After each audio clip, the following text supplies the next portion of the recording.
At this point, everyone knows the meme with Patrick Bateman from American Psycho. His style and how he presents himself has shaped a lot of people and how they act, I would say. So that is why it was also requested to make a loadout theme around Patrick Bateman and the way he presents himself. To achieve that, we're going to use classy skins, minimalistic skins, and also rare skins if it is possible, since we want to try to stand out in this massive corporate world. So I would say let's get right into the loadout. But first, don't forget about the giveaway in the description below. And now a quick word from our sponsor. This video is sponsored by Skin Baron, the ultimate marketplace for buying and selling your CS skins. Skin Baron is a German company with an excellent Trustpilot rating, trusted by thousands of players. Save up to 30% compared to the Steam market with over 1 million skins and easy to use filters. Finding your perfect skin is a breeze. They offer multiple payment methods including credit card, Klarna and even more. And if you're selling a skin worth over 1,000 euros, you'll only pay 2% fees on it. Use my code Shifterz to support the channel and start your Skin Baron journey today. Thank you, Skin Baron, and now back to the video. As always, we're starting it off with the USPS, and for the first option we have the USPS stainless, classy, fits the overall color aesthetic of the movie and also the theme. And the other one would also be the whiteout. Again, the same reasons apply also to this gun, has the same theme,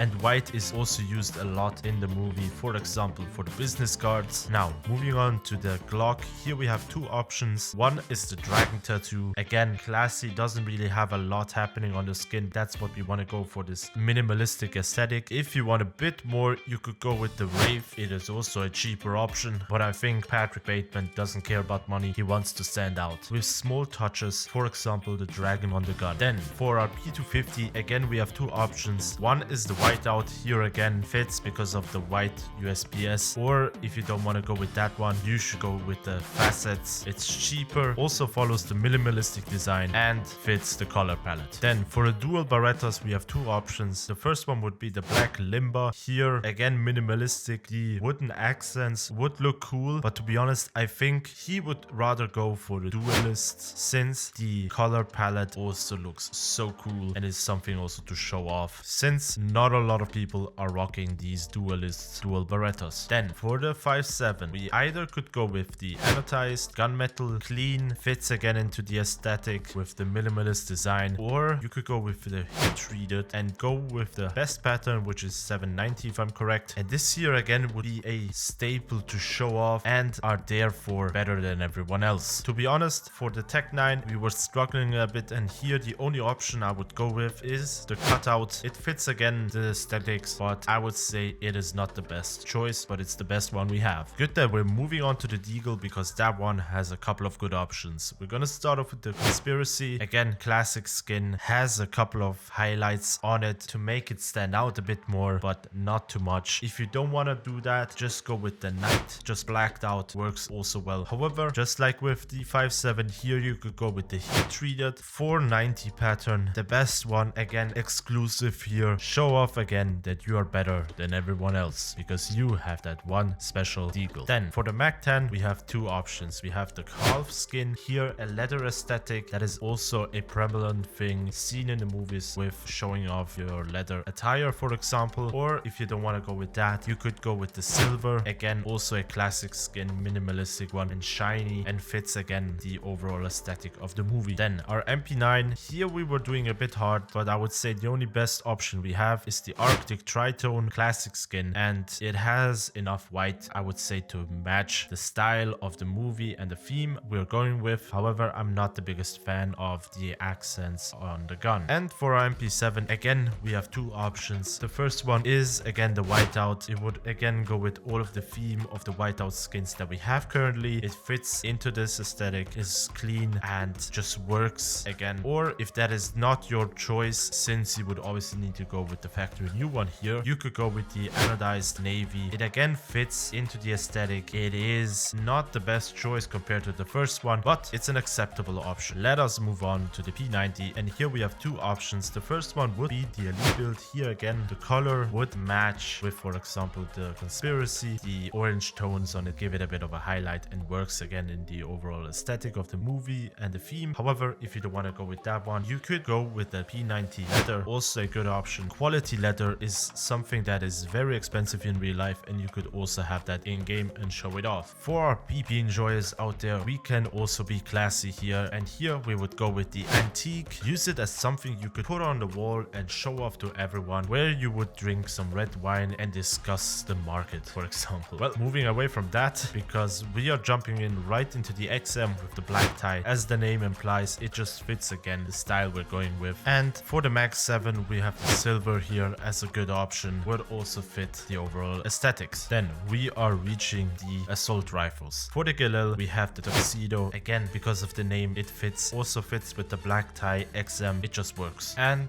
for its counterpart, we were, I would say, a bit struggling since I wasn't really sure what to pick. However, I've decided to go with the commemoration because it could again be something to hang on your wall, show it off. Not because it has history behind it, because it looks like you spend a lot of money on it and you just want to show it off to people and say, look at what I got. And since we're talking about showing off what you have, the M4A1 is going to be very expensive. To be honest, I would say the Knight would be something that it would really fit into the aesthetics. However, looking at the price tag, yeah, I think we're not gonna do that so easily. That is why I would maybe use the golden coil as an alternative, even though it's not really that perfect in my eyes. I would say it's a good thing to go with. It has blacks and also those gold accents that you could show off. That is why I picked it. And because we talked about the golden accents, the next one for the M4A4 would be the Royal Paladin. To be honest, the M4s didn't really have good options, and the Royal Paladin in my eyes is the best choice out of all of the M4 skins. Moving away from the hard ones, I would say the AK is going to be totally easy and has a lot of options for us. The first option is the Slate, blacked out, just fits, or the Jet Set. It could fit to him as a person who wants to travel, show off his lifestyle. And again, compared to that would be the First Class AK. That one would be picked because of the name. Another good option I would say is the Elite Hueso, since it is a painting style AK, same topics, you could hang it on the wall, show it off and discuss how much it is worth. And because we are talking about that, the AK case hardened Blue Gem 661 would be also a good option. The ultimate exclusive skin that everyone has been talking about. It would be something just to use to show off to everyone that you have that one AK. Moving on to the AUG and the SGs. For the AUG, we have the Lux trim. Again, the leather aesthetic just works. It's clean, works with the overall theme. Same thing can be said for the SG Traveler. It again looks perfect, just works with the overall aesthetics, and with the AK Jet Set and First Class, it just fits in the overall theme. Okay, for the SG, I wasn't really that happy. You could go with the Detour. I am not the biggest fan of the art on the gun, since I think it doesn't really fit that well. That is why you might want to go with the Dark Water, but just because it is in minimal wear maximum, I don't think it fits, because someone like Patrick Bateman would look at the slightest deformities on the skin, and if it's not factory new, you could see the scratches and he would freak out. Then moving on to our ops, and here we have three options. The Elite build, again, because it would fit with the other guns that we picked and fits the overall aesthetics, or you could go with the Graphite. It's not the best option, but it is there also as a choice. And if you want a bit more of that golden accents to show off, then go with the Man of War. But here again, it's only in minimal wear, so you might be cautious with choosing that one. And now our knife and glove combo. Here for the gloves, I would say sports gloves knocked all the way. All black is his motto that he would be wearing. Also, if he would choose a skin, for example, in this game, and having that one would just work. The Noct would fit with all of his guns, since black goes with everything. And to finalize the style, he would choose the stiletto knife vanilla, not go with anything fancy, since that is what the mainstream is doing. Go with those fancy shiny skins. He would pull that one out, show it off classically, and try to be different than everyone else. And since we've mentioned that at the beginning, the agents for the CT side, I think he would just go with the D Squadron Officer NZ, since it is a blacked out skin, would work with the gloves and with all of the skins he chose. And now also his T side skin, this would be a bit hard, but personally maybe he would go with the Little Cap or the Safecracker Voltsman, since he wants to keep that professional look. So that was my Patrick Bateman impression loadout guide. Let me know down below what you think about the selections I've done. Would you agree or not? Have I forgotten any of those skins? And as always, don't forget to check out all of the giveaways in the description below and on Discord, and check out the sponsor of today's video. You would be helping me out a lot. And as always, don't forget to subscribe, like, and hit the notification bell, and I will see you you guys on the next one.